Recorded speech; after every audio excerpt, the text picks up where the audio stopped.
একদিকে 23 কিলোমিটার প্রতি ঘন্টা বেগে চলছে ট্রেন, আর চলন্ত ট্রেনের উপর দিয়ে বিপরীত দিকে অনবরত ছুটে চলছেন একজন সাইকেল আরোহী। সাইকেল চালানো তো নয়, যেন রীতিমতো ট্রেনের উপর দিয়ে উড়ে চলছেন তিনি। পার হচ্ছেন একের পর এক ঝুঁকিপূর্ণ বাধা।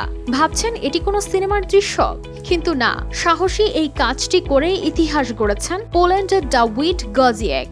চলন্ত ট্রেনের উপর এভাবে সাইকেল চালিয়ে তিনি পৃথিবীর প্রথম রাইডার হিসেবে এটি সম্পন্ন করেছেন।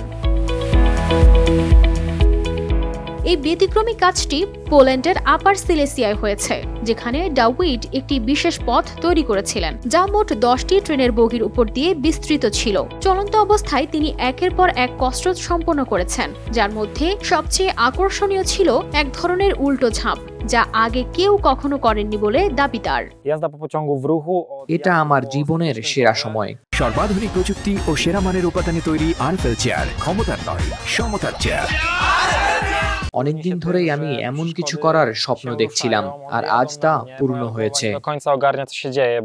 ডাউইডের মতে চলন্ত ট্রেনের উপর সাইকেল চালানো আর স্থির পথে চালানোর মধ্যে অনেক পার্থক্য।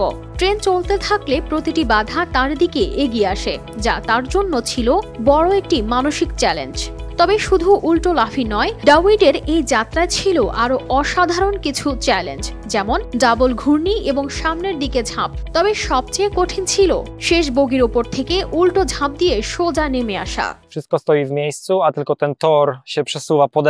এই কাজটি আমার জীবনের অন্যতম কঠিন কাজ ছিল, কারণ প্রতিটি পথ ছিল খুবই সরু এবং তাকে নিখুঁতভাবে সবকিছু করতে হয়েছে। আমার ভাই সিজমনও পাশে ছিলেন, যিনি নিজেও একজন দক্ষ সাইকেল চালক। তার মতে এই কাজটি ছিল একেবারে পাগলাটে এবং কঠিন। ডাউইডের এই কাজের সফলতার জন্য প্রশংসা পায় বিশেষ কিছু প্রতিষ্ঠান, যারা ট্রেনের বগিগুলোতে তৈরি করেছিলেন 8টি ঝাঁপ দেওয়ার জায়গা এবং একটি সিঁড়ি থেকে নেমে আসার পথ, যা ছিল প্রকৌশল ক্রীড়া দক্ষতার এক অসাধারণ সংমিশ্রণ, যেটিকে ক্রীড়া ইতিহাসে একটি বিশাল মাইলফলক বলেও ধরা হচ্ছে। কানিস ফাতেমা শিমু, RTV।